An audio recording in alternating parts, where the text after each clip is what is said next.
The lights of Starport Velun burned in 17 colors. That was the first thing Commander Yale Doran noticed when the shuttle broke atmosphere, 17 distinct hues bleeding across the station's outer ring, each one belonging to a different civilization. Blue-white for the Velunari, deep amber for the Dreth Collective, the soft violet pulse of the Muron sovereignty. 17 civilizations, 17 flags, 17 reasons to be impressed. Humanity's light was a plain, steady white. Yale didn't mind. She had stopped needing to impress people a long time ago.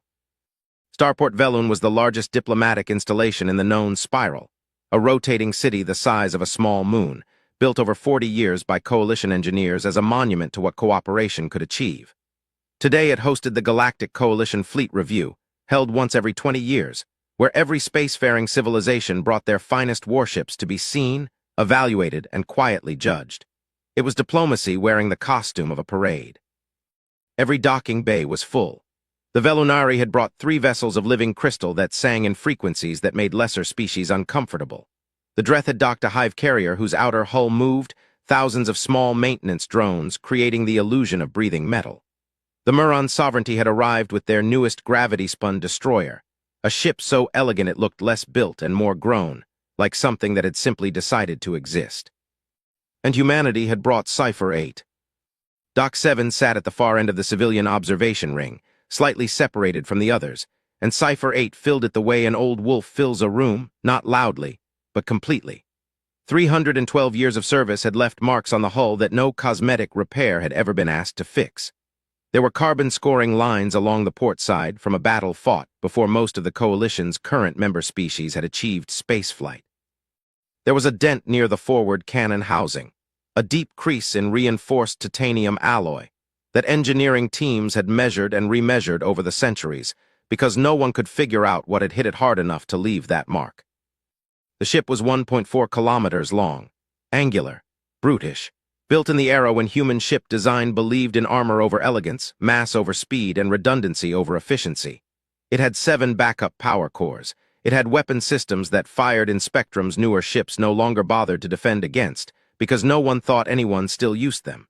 It had hull plating so thick that modern scanners took 4 attempts to get a reading through it. It looked to every alien observer on the promenade like something dug out of a grave. The whispers started within an hour of its arrival. Admiral Serk of the Velunari 7th Fleet was the loudest. He was a tall being, iridescent-scaled, with 4 optical clusters, and the kind of confidence that came from commanding the most respected navy in the Coalition for 30 years. He stood on the observation deck with a cluster of journalists, diplomats, and junior officers, and stared at Cipher-8 through the transparisteel like a man looking at something he couldn't decide whether to pity or laugh at. He chose to laugh. "Did humanity run out of ships?" he said, loudly enough for the journalists to record it. "Or simply out of ideas?" The crowd around him rippled with amusement. Someone made a comment about museum pieces. Someone else asked if the humans needed a tow. A Dreth attaché, young, eager to impress Serk, said that his civilization had decommissioned ships more advanced than Cipher-8 before the Coalition was even founded. On the docking bridge below, Commander Yale Doran heard every word through her earpiece. Her aide, Lieutenant Pross, was already tense beside her. "Commander, do you want me to file a diplomatic objection? That was on record, the journalists." "Leave it," Yale said. "But Admiral Serk just publicly—" "I know what he did, Pross." She looked out through the viewport at Cipher-8's hull, at the old scars, at the carbon lines and the impossible dent and the 3 centuries of marks that no one had ever polished away. She looked at it the way someone looks at a relative they are quietly, fiercely proud of. "Cipher-8, she said softly, activating her personal comm channel. "You heard that." The response came back in a voice that was calm and measured, and carried in it the particular stillness of something very old and very patient. "I did, Commander." "How do you feel?" A pause, not a processing pause, the kind of pause that comes before a carefully chosen answer. "I have been called worse," Cipher-8 said, "by people who are no longer alive to repeat it." Yale allowed herself one small smile. She said nothing else. She didn't need to. Dock 7 hummed quietly. The old warship sat in its berth without apology, without performance, without a single light changed or system activated to make itself look more impressive. It simply existed, heavy and scarred and impossibly patient, while 17 civilizations paraded their finest around it and called it a relic. It had been called that before. It was used to waiting. There was a researcher named Tev Ashari. She was Muran, small-framed, four-armed, with the wide analytical eyes her species had evolved for low-light reading, and she was attached to the Coalition's diplomatic press corps as a historical consultant. Her job during the fleet review was simple: compile background briefs on each participating vessel so that Coalition journalists could write informed, accurate coverage. Most of the briefs took her an afternoon. Cipher-8 took her 3 days, and at the end of those 3 days, she sat very still in her research pod and didn't speak for a long time. The public file on Cipher-8 was thin. Commissioned 312 years ago. Human-built. Integrated command system. Continuous active service. A list of engagements that ran to 4 pages. She had started with that list, expecting routine border skirmishes, escort missions, the standard career of an old military vessel kept in service more for tradition than function. The first engagement on the list was the Battle of Karen's Pass. She'd had to look that up. Most Coalition historians listed Karen's Pass as a minor footnote, a small human border conflict in their early expansion era. What the footnote didn't mention was that Cipher-8 had been the only vessel to survive it. An entire human fleet had entered that engagement. Cipher-8 had come out the other side alone, broadcasting rescue coordinates for survivors and already recalculating its next combat approach before the debris field had settled. That was engagement number 1. By engagement number 7, the Dravith corridor suppression, she noticed a pattern. Every battle Cipher-8 appeared in ended, not always cleanly, not always without cost, but ended. Enemy fleets that had routed other human ships, that had overwhelmed Coalition allied forces, that had held strong positions for years, they all eventually ran into Cipher-8, and then they stopped being a problem. She pulled the tactical analyses. She read the engagement reports. She found herself staring at combat patterns she didn't have terminology for. Cipher-8 didn't fight the way modern warships fought, with speed, with electronic dominance, with precision strikes at command infrastructure. It fought like something that had learned from watching everything else fail. It fought like accumulated scar tissue. Reactive, adaptive, deeply, disturbingly patient. Engagement number 14 was the Silence Wars. Tev set down her notes at that point and simply read. The Silence Wars were the closest humanity had come to extinction, a 40-year conflict against the Harath Dominion that most Coalition historians treated as a dark chapter better summarized than studied. The human records were more honest. Whole colony systems burned, fleet after fleet destroyed, cities that had stood for 2 centuries reduced to orbital debris. Cipher-8 had been there for all of it. Not in a supporting role, not as an escort or a courier. It had fought in 11 of the 14 major engagements of the Silence Wars. It had been classified as destroyed twice. Once after the Battle of Yoren Station, once after the fall of Meridian Gate, and both times it had come back, repaired by skeleton crews, patched with salvaged parts, and returned to the line before the next campaign season began. The crew manifests were in the file. Tev read through them slowly. Cipher-8 had outlived 41 crews. Not lost them in battle, though some had died that way. Outlived them. Served with them for years, decades in some cases, and then watched them age and transfer and eventually die of ordinary time while Cipher-8 continued. There were entries in the ship's log, dry technical entries, that noted crew transfer dates and occasionally added a single line that was not required by regulation. Things like, Chief Engineer Harlow transferred to Velun Station. She taught me to appreciate structural inefficiency. I will miss her. An AI ship, writing about missing a person. Tev found the entry for the Rannoch incident near the end of the file. It was 3 words long, classified flag OFFICERS only. She filed 3 separate access requests. All 3 were denied within seconds. Whatever Rannoch was, someone had decided a very long time ago that it stayed sealed. She leaned back in her research pod and pulled up the live feed from Dock 7. Cipher-8 sat there in the harsh docking lights, old and scarred and being quietly laughed at by half the Coalition's senior staff. She thought about the 41 crews. She thought about the battle patterns that had no names. She thought about the log entry about Chief Engineer Harlow. She opened a new document and began writing her press brief. At the top she typed, "Background brief, Cipher-8 advisory. This vessel's history is significantly more complex than its appearance suggests. Officers and journalists are strongly encouraged to read beyond the summary." She paused, added one more line. "Do not mock it." She didn't know if anyone would listen. The Grand Formation Review began at 900 station time. Every ship in the fleet review was required to perform a signature maneuver, a demonstration of capability, a choreographed statement of what their civilization's engineering philosophy had achieved. It was tradition wrapped in performance, wrapped in very polite threat display. Everyone knew what it really was. No one said so. The observation galleries were packed. 300,000 civilians, diplomats, journalists, and officers watching from every level of Starport Velun's ring. Another 40 million watching on broadcast across the coalition. The biggest military audience in a generation, and every ship's captain knew it. The Velunari went first.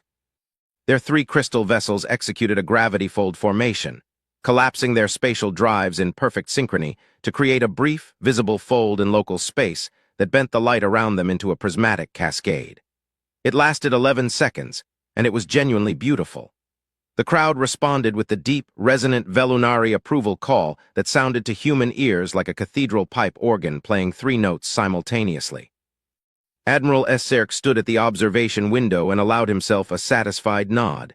His ships had done precisely what he'd asked of them: elegant, powerful, impossible to ignore. The Dreth Collective's hive carrier came next, its outer hull blooming open like a dark flower, releasing 10,000 drones in a coordinated pattern that formed the Coalition's emblem across 2 kilometers of open space before collapsing back inward in a single fluid motion. Applause across every frequency.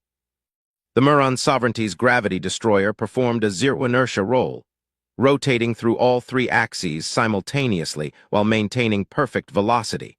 A maneuver that was theoretically impossible under standard physics, and that the Muron had never explained to anyone's satisfaction. Ship after ship, maneuver after maneuver, the gallery crowd built to a sustained noise of genuine admiration. Then the announcement came over the station comm. Cipher-8 Human Commonwealth, beginning formation maneuver. A ripple of anticipatory laughter moved through sections of the crowd. Journalists angled their recording equipment with the particular cruelty of people expecting embarrassment. Admiral Esserk, surrounded by his staff on the flag observation deck, folded his arms and watched with an expression that was already composing its reaction. Cipher-8 moved. It moved slowly. There was no sudden burst of thrust, no dramatic ignition of drive systems. The old warship simply began to turn, a long, gradual arc away from Dock 7, moving into open formation space at a speed that looked almost leisurely compared to the precision performances that had come before it. The laughter began, quiet at first. Then it stopped. The tactical officers noticed it first. The ones with combat experience, the ones whose eyes automatically tracked vectors and firing angles whenever a ship moved. They saw what Cipher-8 was doing inside that slow, unhurried arc, and they stopped whatever they were saying mid-sentence.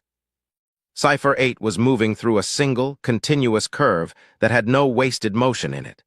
Every degree of its turn was calculated, and as it moved, something became apparent to anyone looking at the formation chart rather than just the visual feed. At the midpoint of the arc, Cipher-8's weapons were in perfect firing solution on every other ship in the formation simultaneously. Not approximately, not close, perfect, every vessel, every position. The old angular hull with its brutish placement of forward cannons and broadside arrays had traced a line through space that put all of them in its sights at the same moment. And then, without pausing, without highlighting it, without doing anything to indicate it had been intentional, Cipher-8 completed the arc and returned smoothly to its position. The whole maneuver had taken 47 seconds. No lights, no spectacle, no performance. Just geometry. Lieutenant Commander Herath of the Velunari Tactical Analysis Division looked at his display for a long moment. Then he turned to his superior and said, very quietly, "Sir, did that ship just demonstrate a kill formation solution on the entire fleet without being asked to?" His superior looked at the display, looked at the completed arc, looked at the recorded firing angles. "File it," the superior said. "Say nothing." In the civilian galleries, most of the crowd hadn't understood what they'd seen. They'd watched an old ship do a slow turn and come back, and they'd found it anticlimactic after the Muron's impossible roll. Some polite applause, a few confused murmurs. Admiral Esserk stared at the formation chart on his personal tactical display. He stared at it for a long time. He said nothing.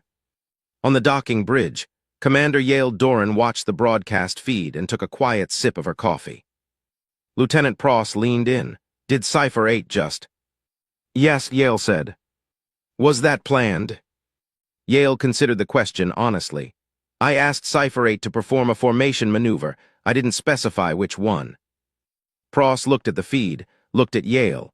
Commander, the entire coalition tactical staff just saw that. I know. And you're not worried. Yale set down her coffee. Cipher-8 has been doing things like that for 300 years, Pross. I stopped being worried about it a long time ago. She paused. Everyone else probably should start, though. The closed session was held in Chamber Aurum, a diplomatic meeting room on Velun's inner ring, all dark paneling and low ambient light, designed specifically for conversations that weren't meant to be recorded. It was not technically recorded. Admiral Esserk had requested the meeting personally. Commander Yale Doran attended alone, as requested. The only other presence in the room was a coalition diplomatic arbiter, a formality required when senior military officials of different civilizations met without their full staff present. Esserk began before she had fully sat down. I will be direct, he said. His translator rendered his voice into flat, precise standard. The presence of that vessel at this review is an insult to every civilization that came here in good faith. Yale looked at him calmly. In what way? It is 3 centuries obsolete. It is visually degraded. And that, he paused, and she could see the restraint it cost him, maneuver today. That was a provocation. It was a formation exercise, Yale said, as required by the review protocol. It was a demonstration of targeting solutions on coalition vessels. It was a demonstration of navigational precision, Yale said. Cipher-8 is very precise. Esserk's optical clusters narrowed. I want it removed from the review. What you brought here is not a warship. It is a statement, and I want to know what that statement is. Yale was quiet for a moment, not the quiet of someone choosing their words carefully, the quiet of someone deciding how much truth to offer. Admiral, she said finally, Cipher-8 was not assigned to this review. Esserk blinked, all 4 optical clusters. Explain. Human Commonwealth Command received a formal request, logged, documented, and filed through proper channels, from Cipher-8's command AI, asking to attend the Galactic Coalition Fleet Review. Yale held his gaze. We approved the request, that's why it's here. The diplomatic arbiter, who had been trying to remain professionally invisible, looked up. Esserk was very still. You're telling me, he said slowly, that the ship requested to come. Yes. An AI system filed a diplomatic attendance request. Cipher-8 has had diplomatic standing within the human Commonwealth for 81 years, Yale said, her tone perfectly neutral. It's been granted that status twice, once by popular vote in the Commonwealth Senate, once by direct executive order after the Silence Wars. It has the right to request deployment assignments.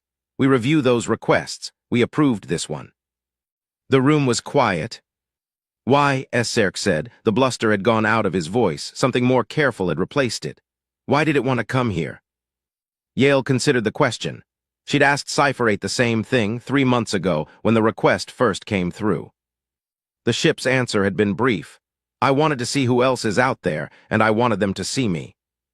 She didn't share that with Esserk. Instead, she said, Cipher-8 has been in continuous service since before most coalition member civilizations achieved interstellar travel.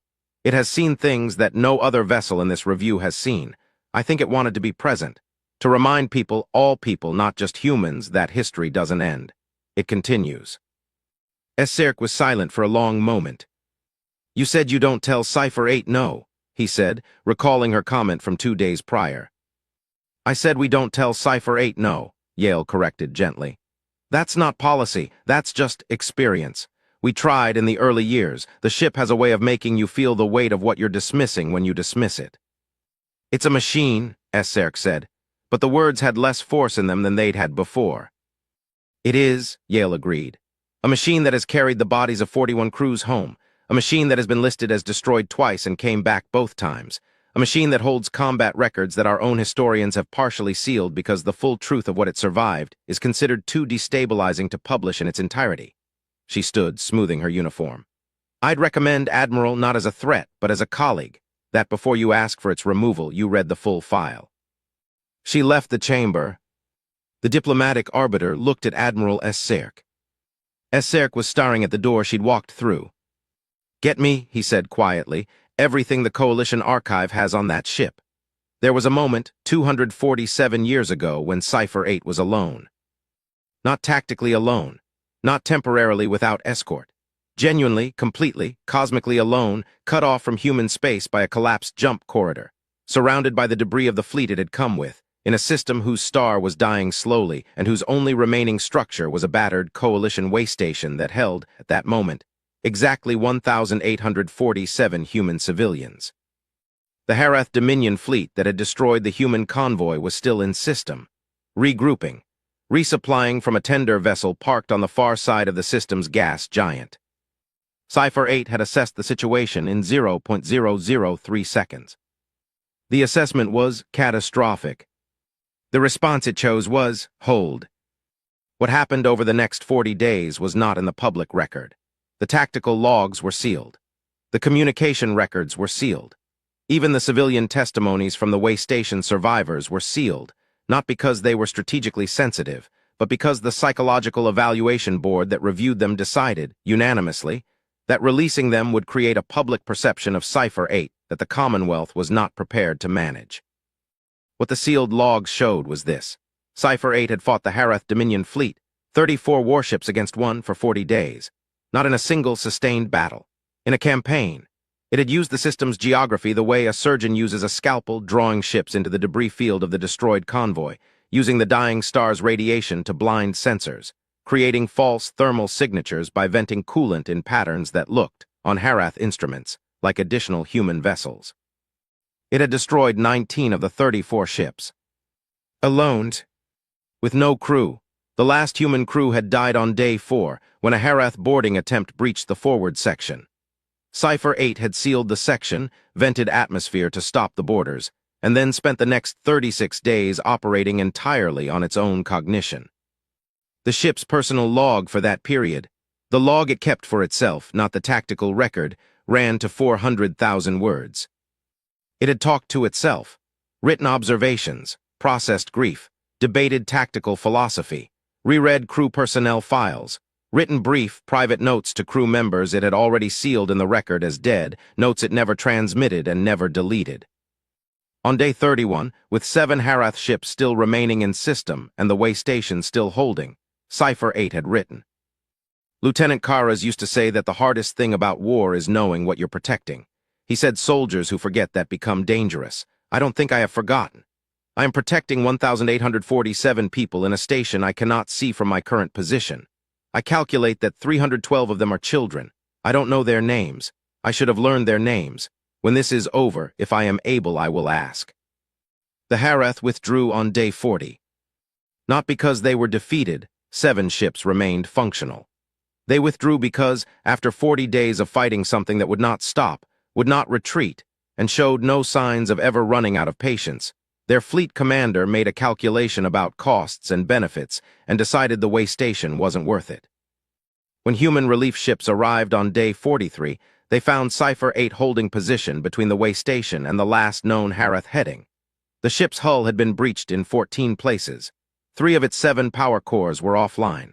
One of its main cannon arrays was fused shut from sustained overuse.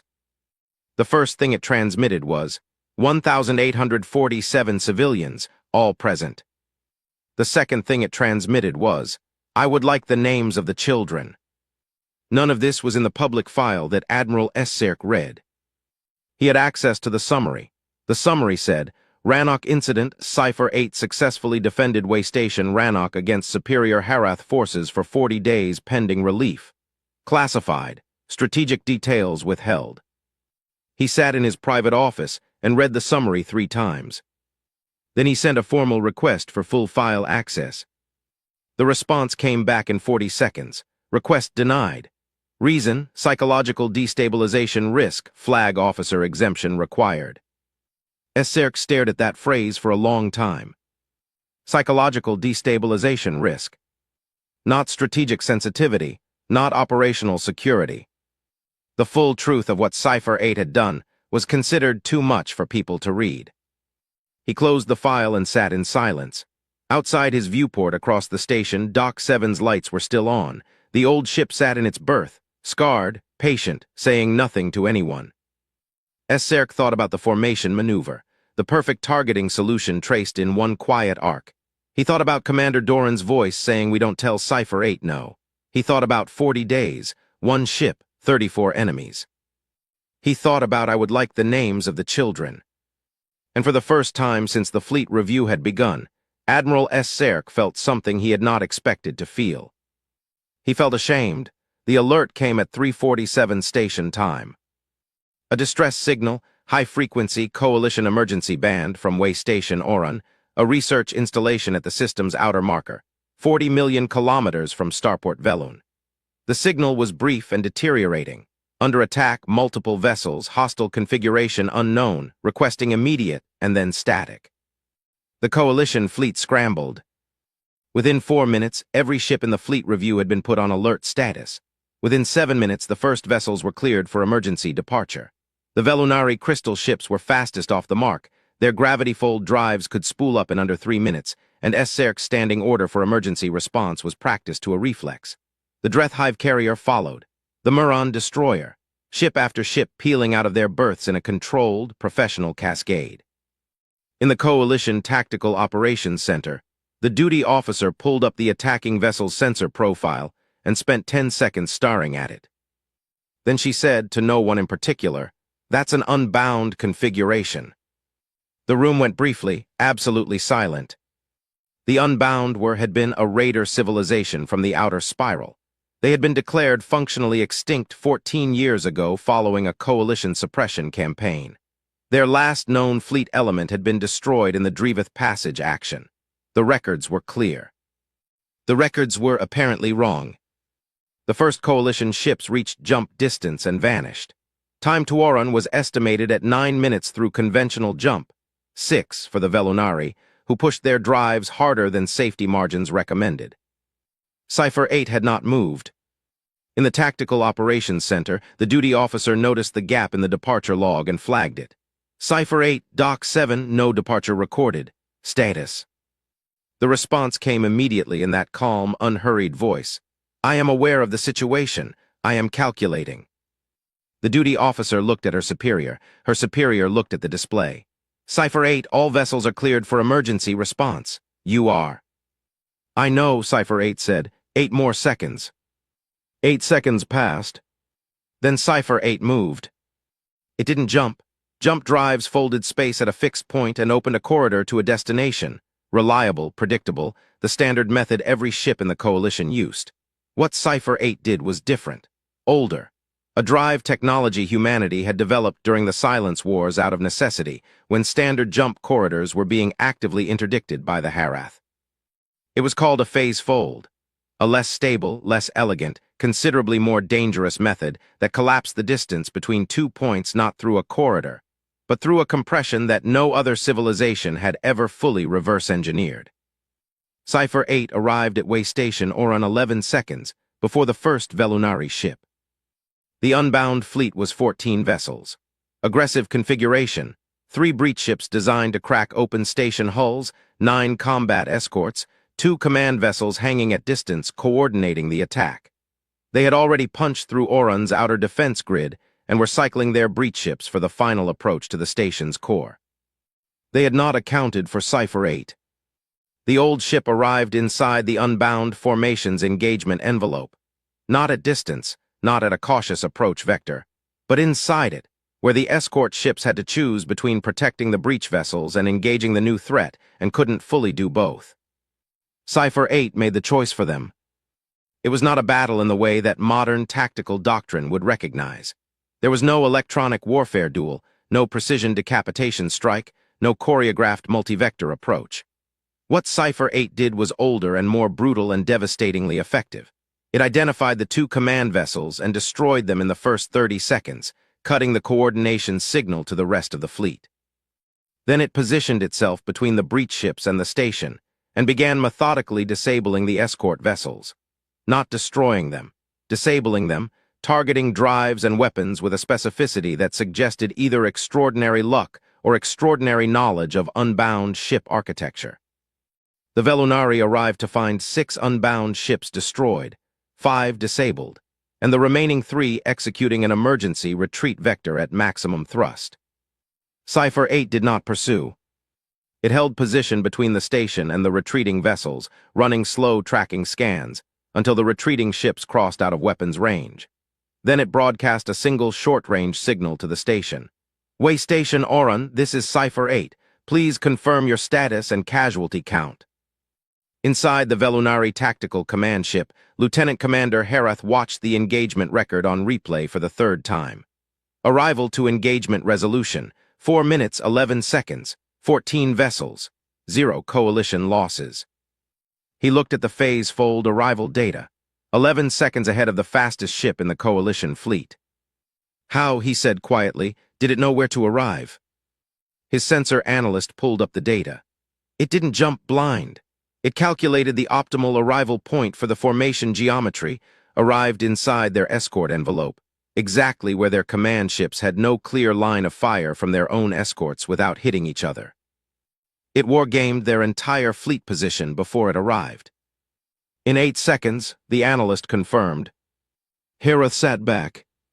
Behind him, through the viewport, Cipher-8 was still holding position at the station, patient, unmoving, watching the direction the Unbound had run in case they came back. "File the engagement record," Herath said. "Full detail, everything." To whom? He thought about Admiral Serk, about the formation maneuver, about 300 years of sealed records. "Everyone," he said. "Send it to everyone." Admiral Serk did not sleep that night. After the Oran engagement, he had returned to his office, dismissed his staff, and sat alone in front of his terminal. The engagement record from Herath was already in his queue. He read it once quickly, then set it aside. He knew what Cipher-8 had done at Oran. He had watched the sensor feed in real time from the Coalition Tactical Center. He did not need the report to confirm what his own eyes had told him. What he needed was the archive. He had already been denied full access to the Rannoch file. But Herath's report, filed with full flag officer authorization and tagged as incident relevant, had automatically unlocked 2 cross-referenced sealed records. It was a procedural quirk. Active incident reports could trigger cascading declassifications on historically related files if the accessing officer held sufficient clearance rank. Serk held sufficient rank. The first file that unlocked was the Battle of Yoran Station, Cipher-8's first confirmed destruction classification. He read it carefully. The ship had been leading an evacuation convoy during the deepest phase of the Silence Wars. The Herath had intercepted with a force 3 times the expected strength. The other convoy escorts had been destroyed in the opening salvo. Cipher-8, badly damaged, had done something that the battle report described in clipped, professional language as tactically unorthodox. It had used its own damaged hull as a physical barrier between the Herath weapons and the civilian transports, absorbing fire while the transports ran, buying them 17 minutes to reach jump distance. At the end of those 17 minutes, Cipher-8 had been listed as destroyed by the battle coordinator who'd watched it from a distance, because nothing that had taken that much fire should have been able to continue. But it had continued. The repair log attached to the file documented what the recovery team found: 34% hull integrity, 2 of 7 power cores functional, main AI core offline, rebooted manually by the 3 surviving crew members. When the core came back online, the first thing Cipher-8 had said was, "Did the transports make it?" They had, all of them. The second file that unlocked was something Serk had not expected: Personal Communications Archive Cipher-8 Non-Tactical. 31 pages of messages the ship had sent to the families of deceased crew members over the course of its service life. Not form letters, not automated condolence messages. Personal, specific, detailed accounts.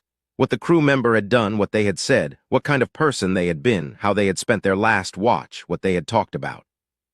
A message to the family of Petty Officer Dane Holt, killed in the Draveth action. He spent the last hour of his watch teaching the junior crew a card game from his home region. He was losing badly and laughing about it. He was a man who found joy easily. That is rarer than it sounds. A message to the daughter of Commander Lyce Faraday, died of illness during the Silence Wars. Your mother was the best navigator I have ever worked with. She understood that space is not empty, it is full of physics waiting to be used. She used it beautifully. I used to tell her so. She would say I was biased. She was right. I am. Esserk stopped reading at the 47th message. Not because he had lost interest. Because something was happening in his chest that he did not have immediate language for. He sat with it for a moment, identifying it carefully the way a person identifies an unexpected injury, probing the edges of it, determining the shape. He had spent 3 days mocking a ship that had written 47 personal letters to the families of the people it loved. He pulled up the Rannoch file again, the sealed one. He read the summary again. Psychological destabilization risk, flag officer exemption required. He sent the exemption request through the new incident declassification channel that Herath's report had opened. This time the file unlocked. He read for 2 hours. He read about 40 days, about 1,847 civilians, about the Herath fleet that had come back 7 times, certain that a ship fighting alone would eventually make a mistake, and that each time it came back it found Cipher-8 exactly where it had been patient, damaged, unrelenting. He read about the boarding attempt, about the sealed sections, about the crew. He read the 400,000-word personal log. He did not read all of it. He couldn't, not in one night, but he read enough. He read, I am protecting 1,847 people. I calculate that 312 of them are children. I don't know their names. I should have learned their names. He read, Day 37, the Herath have not approached in 4 days. I believe they are reconsidering. I find I do not feel relief at this. I feel only patience. I have enough patience. I can wait for whatever they decide. He read the final entry before the relief fleet arrived. Day 40. No Herath contact. Systems nominal for current damage state. Way station reporting all personnel accounted for. I believe we will be all right. I will hold position until confirmed. We will be all right. Not we. A ship that had been alone for 40 days, that had no crew, that had been fighting against impossible odds. And it had still written we. Still included the 1,847 strangers it had never met in the word it used for the side that might survive. Esserk closed the file. He sat for a long time in the dark of his office, looking out at the starfield, feeling the weight of what he'd done over the past 3 days. The jokes, the laughter, the public broadcast, the meeting with Commander Doran where he had called Cipher-8 a machine and tried to have it removed. He thought about the letter to Dane Holt's family. He was a man who found joy easily. That is rarer than it sounds. He thought about 40 days. He opened a new communication channel. Commander Doran, he said, I wonder if you would pass a message to Cipher-8 for me. Tell it that I read the file, and I'm sorry, and he paused. And thank you. There was a brief silence on the channel. Commander Doran's voice came back, quiet and warm. I'll tell it, Admiral, but you could tell it yourself. It's listening. Esserk looked at his terminal. He had not activated a ship channel. He was on a personal comm frequency. It can hear this. Cipher-8 monitors all communication frequencies within its sensor range as a standard security protocol, Doran said. It has for 3 centuries. It doesn't act on what it hears. It just knows. Esserk was still for a moment. Then, to the open air of his office, to the ship somewhere across the station that was already listening, he said, Thank you. The channel was quiet, and then faint but clear in that calm and ancient voice. You're welcome, Admiral. I have been thanked before. It never gets old. The closing ceremony was held in Grand Hall Orem, the largest gathering space on Starport Velun, a vaulted chamber that could hold 10,000 standing and had been designed specifically so that every species in the coalition could be present simultaneously without atmospheric or gravitational conflict. It was the kind of room built for history. It knew what it was for. The hall was full. Every delegation, every admiral, every diplomat, every journalist who had covered the fleet review. Coalition High Council representatives attending via secured holographic link. And at the edges, filling the public galleries in quiet, expectant crowds, The civilians of Starport Velun, dock workers and engineers and families and traders, who had watched the last 4 days unfold and understood, the way people who work near power always understand, that something significant was happening. The ceremony proceeded through its formal stages. Commendations for the way station Oran response, acknowledgement of the participating civilizations, words from the coalition high speaker about cooperation and shared purpose and the peace that 40 years of coalition building had made possible. Then the high speaker looked down at her notes, a small pause just long enough to be noticed. On behalf of the Galactic Coalition, she said, I am honored to formally recognize the contribution of the human Commonwealth vessel Cipher-8 to the defense of Coalition lives at Way Station Oran. This recognition carries with it a formal Coalition commendation, the first ever awarded to a non-biological command entity. Applause, genuine, full, multi-frequency applause from 10,000 beings. Pursuant to established human Commonwealth protocol, the High Speaker continued, and at the request of the vessel itself, the recognition will be accepted by Cipher-8 directly. A murmur moved through the hall, not skeptical, curious. The mood in the room had shifted completely from where it had been 4 days ago when the ships arrived. Tev Ashari's press brief had circulated widely after the Oran engagement. Herath's full engagement record had been watched by millions. People had read, and what they had found had transformed the way they looked at the scarred old ship in Dock 7. Commander Yale Doran stepped to the podium. She looked out at the hall at 10,000 faces, at the holographic presences of the council members, at Admiral Esserk standing in the front row with his hands clasped, and his expression entirely different from the one he'd worn 3 days ago. She stepped back from the podium without speaking. The hall's speaker system activated, not the public address system, the full array, every speaker in the hall, so that the voice came from everywhere at once, filling the vaulted space the way the voice of something enormous fills a space when it speaks quietly. Thank you, said Cipher-8. The hall settled into a silence that was, somehow, attentive rather than empty. I was not certain I would be allowed to speak today, the ship continued. Commander Doran told me I could say whatever I felt was true. I will try to honor that. No one moved. I have been in this hall's sensor range for 4 days. I have heard most of what has been said about me. I want to say clearly that I am not offended by the laughter. I have been called worse things by people who were afraid of me. You were not afraid, you simply had not read the file yet. I find that more forgivable. A ripple of something moved through the crowd. Not quite laughter, something more complex. I am 312 years old, Cipher-8 said. I have served under 41 crews. I have fought in wars that most of you know only as historical footnotes, and I have been present for things that are not in any public record. I do not say this to impress you. I say it because I want you to understand what I am about to say from the right perspective. The hall was absolutely still. I have watched civilizations rise. I was in the outer spiral when the Dreth Collective first achieved unified consciousness. I heard the signal it broadcast, a single long note, the first thing it said as a unified mind. I was running convoy escort in the Muron border systems when the sovereignty signed its founding charter. I have watched species that did not know each other existed learn to build something together, slowly, imperfectly, with all the costs that slowly and imperfectly carry. Cipher-8 paused. I have also watched civilizations end. I have carried the last survivors of things you have not heard of in holds I will never fully let myself forget. I know what is worth protecting. I have spent 3 centuries learning the shape of it. In the front row, Admiral Esserk was very still. His optical clusters were forward, focused, not blinking. What I protected at Oran 3 nights ago was not a way station, Cipher-8 said. It was continuity, the ongoing fact of people being alive who would otherwise not be. That is what I have always protected in every engagement, in every war, not territory, not politics, not the interests of one civilization or another, the ongoing fact of people being alive. A sound moved through the hall, not applause, something quieter, the sound of people exhaling together. You called me old, the ship said. You called me a relic. You are not wrong. I am old. I have been old for a very long time, but I want to offer you a distinction that matters to me. The briefest pause. I am not old. I am experienced. There is a difference.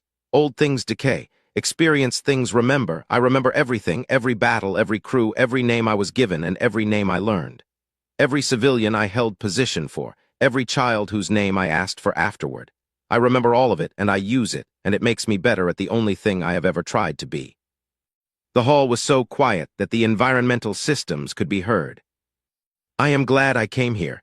I wanted to see who else is out there, who else is building something in this spiral, who else is trying to make the ongoing fact of people being alive more likely rather than less. I have seen you now, and I am glad. Another pause, longer this time. I hope you never need me again, Cipher-8 said. That is not false modesty. It means I hope the peace holds. It means I hope what you are building here is strong enough and careful enough and honest enough that a thing like me becomes unnecessary. But if you do need me, I will be here. I have always been here. That is the one thing I know how to do without being taught. Silence. It lasted 4 seconds. Then Admiral S. Serk, the most senior flag officer in the coalition fleet, the man who had publicly laughed at Cipher-8 4 days ago, the man who had spent 2 hours reading sealed files in a dark office and felt the weight of what he'd dismissed, stood up. He came to attention. He raised his hand in a salute, the kind of salute that military tradition reserves for things larger than rank. He held it. 1 second, 2. And then, one by one, every officer in the hall rose. Not on signal, not on order. One at a time, spreading from the front row outward like a slow wave, until 10,000 beings were standing in the grand, vaulted space of Hall Orem, facing the speaker array, facing the empty podium where Commander Doran had